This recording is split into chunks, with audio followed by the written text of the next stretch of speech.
अवधूत चिंतन श्री गुरुदेव दत्त श्री स्वामी समर्थ जय जय स्वामी समर्थ। श्री गुरुचरित्र अध्याय 13। श्री गणेशाय नमः। सिद्ध म्हणाला, नामधारका, प्रयागातील वास्तव्यात श्री गुरु नरसिंह सरस्वतींनी एकूण 7 जणांना संन्यास दीक्षा दिली।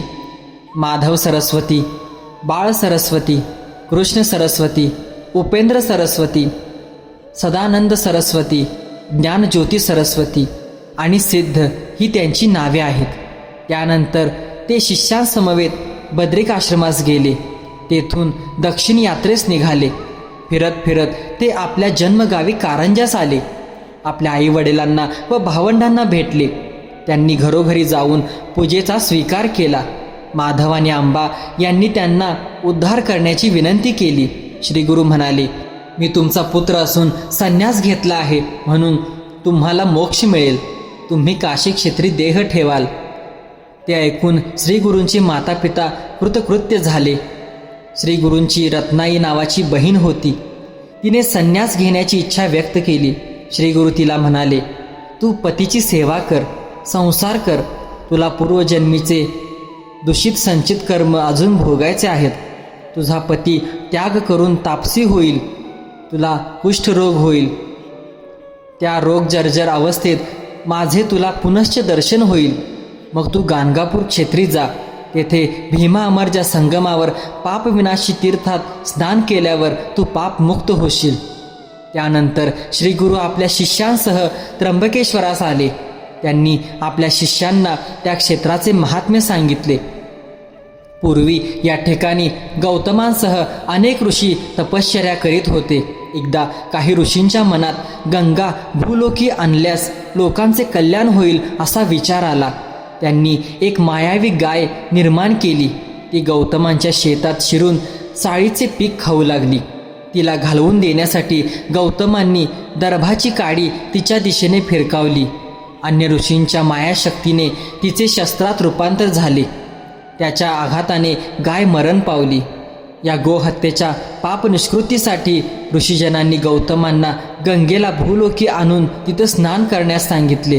गौतमांनी तपश्चर्येने शिवाला प्रसन्न करून गंगेला मनुष्यांच्या पापक्षालनासाठी त्र्यंबक क्षेत्री प्रकट करण्यास सांगितले। तेव्हा शंकराने गंगा अंशतः अवतीर्ण केली। गौतमांमुळे तिला गौतमी नाव पडले। त्यानंतर श्री गुरु गौतमी काठची तीर्थक्षेत्रे पाहत मंजरिका गावी आले। तेथील माधवारण्य नावाचा भक्त त्यांची नित्य मानसपूजा करीत असे। श्री गुरूंनी त्याला प्रेमाने दर्शन दिले। तू ही मानसपूजा नित्य करीत राहा। तुला दत्तात्रयांचे प्रत्यक्ष दर्शन होईल। तुला ब्रह्मलोकी सद्गती मिळेल असा त्याला आशीर्वाद दिला। त्यानंतर श्री गुरु वासर ब्रह्मेश्वर स्थानी आले। तेथे नदीत शिष्यांसह स्नान केले। तेवढ्यात पोटदुखी असह्य झालेला एक ब्राह्मण काठावर येऊन गडबडा लोळू लागला। त्याचे अन्नाशी उभे वैरच होते जणू। तो फलाहारच करायचा। महिना 15वड्याने जेवला तरी पोटदुखी असह्य व्हायची। आदल्या दिवशी त्याने सणानिमित्त मिष्टान्न भोजन केले होते, म्हणूनच हा त्रास सुरू होता। आता प्राणत्यागाशिवाय या जीवघेण्या व्याधीतून सुटका होणार नाही असा विचार करून त्याने पोटावर जड पाषाण बांधला आणि विषण्ण मनाने शिवनाम घेत नदीत शिरला। श्री गुरूंनी त्याची वेदना जाणली। त्याला बोलावून घेतले। त्याला आत्महत्येपासून परावृत्त केले। माझ्याकडे औषध आहे, आता तुझे दुखणे गेलेच म्हणून समज, असे म्हणून त्याला धीर दिला। त्यावेळी सायनदेव नावाचा एक ब्राह्मण ग्रामाधिकारी श्री गुरूंच्या दर्शनास आला।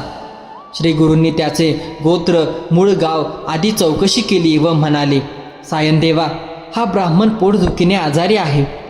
याला तुझ्या घरी ने व उडदाचे वडे, सांधणे आणि दुग्ध मिश्रित पक्वानांचा भोजन दे। सायनदेव म्हणाला, माझ्या घरचे अन्न खाऊन याचा प्राण गेला तर मला नाहक ब्रह्महत्येचे पातक लागेल। श्री गुरु त्याला म्हणाले, उगाच संशय घेऊ नकोस, सांगितल्याप्रमाणे कर। सायनदेव म्हणाला, स्वामी, या ब्राह्मणासमवेत तुम्ही सर्वांनी माझ्या घरी भोजन करून मला उपकृत करावे। श्री गुरूंनी त्याला संमती देताच तो आनंदाने घरी गेला। स्नान संध्यादी नित्यकर्मे झाल्यावर श्री गुरु आपले शिष्य व उदरशूल झालेल्या त्या ब्राह्मणाला बरोबर घेऊन सायनदेवाच्या घरी गेले. सायनदेव आणि त्याची पत्नी जाखाई यांनी त्यांची पूजा केली. श्री गुरूंनी त्या दोघांना तुमच्या वंशात गुरुभक्तीची परंपरा निरंतर चालू राहील असा वर दिला. त्या दोघांनी सर्वांना आग्रहाने पोट भरून खाऊ घातले.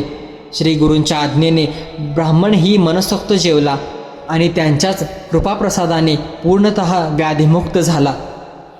नामधारक हा चमत्कार मी स्वतः पाहिला आहे. गुरुकृपेने जन्मांतरीचे दोष निघून जातात, मग व्याधी कशी राहील बरे. तर स्वामी भक्त हो, हा होता श्री गुरुचरित्रातील 13वा अध्यायाचा कथासार.